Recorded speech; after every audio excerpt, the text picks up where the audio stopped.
Alright, here's what you're going to need. You're going to need 2 eggs, uh, only this kind of brownie mix. Well, this is actually the ultimate fudge, but I usually use the double chocolate or dark chocolate. And then hopefully you got some better olive oil than Kroger brand.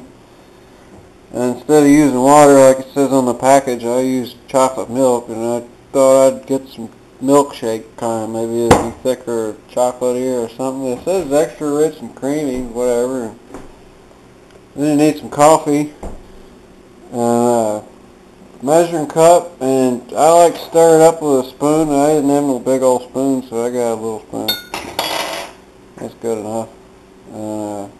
Rubber spatula that's not pictured. And then you need that, a 9 by 13. I think that's what it says on the back. Well, it says 9 by 9. I always use a 9 by 13. Get a glass one. Don't get one of them metal ones that's got the sides going straight up, because it's harder to get them out of there. This one isn't the best one, because the one I used to have is sort of tilted a little bit on the side. It's even easier to get the brownies out of there. But anyway, this is stuff you need, and I'm going to mix it up. And see, I don't think I'll make better brownies than water. And it says on the back you use a third a cup of water, so I'm using a third a cup of that chocolate milk. And instead of regular oil, I like to use olive oil, but this is Kroger brand, so hopefully it's better than using like regular vegetable oil, canola oil. And I could have had some better eggs in there, but I guess regular Walmart eggs are good enough. But anyway, I only get that kind of brownie mix, or dark chocolate. I like that one too. But ghirardelli is the only brownie mix that I use. I use like 10 different kinds, and this one's my favorite one. I always put the mix in there first, and then I pour the stuff in it. They'll make it like a bowl shape. Try to keep all that moisture off the sides of the bowl, because I think it's easier to mix up, because I don't ever use a mixer.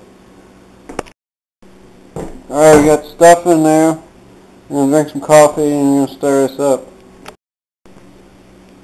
One thing I like to do is stir it up a little bit and let it sit in there, and maybe like stuff like the moisture permeates throughout it, and then maybe it's easier to stir or something. I don't know, I always let it sit there for a minute. But anyway, you gotta turn on the oven and put some oil in this pan, which I don't know why I put away the olive oil, but instead of spraying it down, I just like pour some oil in there, and then I brush it around. And that way I'm not using a aerosol. I try to be environmentally conscious here. I forgot to introduce you to my friend, his rubber spatula. He's like, you lose a lot of brownie mix if you don't use one of these. You can get like almost everything out of the bowl, and then you can lick it when you get done. But I usually try to put every little drop of brownie mix back in there, because I'm supposed to be using a 9 by 9, and I'm using a 9 by 13, so I need as much mix in there as I can, because I want to make more brownies with one package. But you know, just kind of even it out a little bit, so there ain't like, see in that corner, I want to put a little bit over there, so I'm going to even it out a little bit.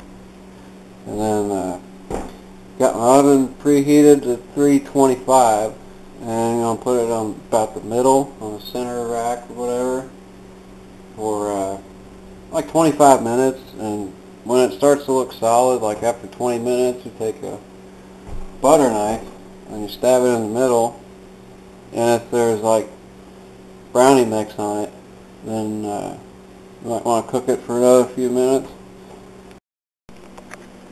Alright, we're just going to show you, it's in about the middle of the oven. And, anyway, it's like 20 after or something, so you just want to look at the clock when you put that stuff in there. And I used to cook them for exactly 30 minutes, but now I cook them for like 20, and then I check them. and drink some more coffee. Another thing you can do if you want your brownies to be more chocolatey is like you could put some of these in there. Well, not this kind. I would get the semi-sweet ghirardelli ones because these are like really big chocolate chips and they might sink to the bottom. And if they're on the bottom, they'll sometimes they cook and they get hard and kind of crunchy. So these mini ones are pretty good. The smallest ones that ghirardelli makes, I think, are the semi-sweet.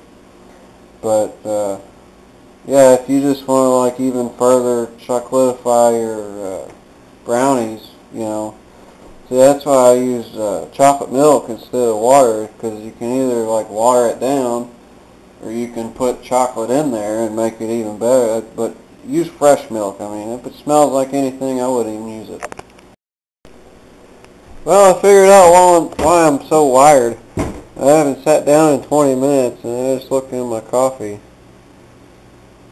And it's got like silt at the bottom of it. Anyway, it's been about 20 minutes. And it's hard to do this with a camera in my hand. But I'm going to try anyway. Alright, see it? I don't know if you can see it as good as I can, but there ain't nothing on there, so very dang it, I was trying to get this out of the oven and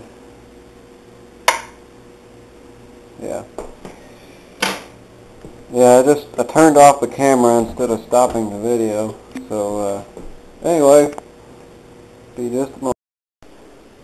I'm going to cover this with a towel. It's probably going to take about 2 hours to dry, or to cool off or whatever. You don't want to get it too done, because if it's done when you take it out, it's going to keep cooking while it's sitting there. But I put a towel over it, and if you let it just sit out, it might dry a little bit, but you want them to be like as moist here as you can get them.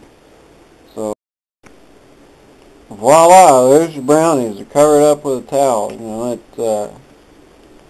you put something like that doesn't absorb water or whatever over it, that might drip back onto the brownies, and it kind of screws them up.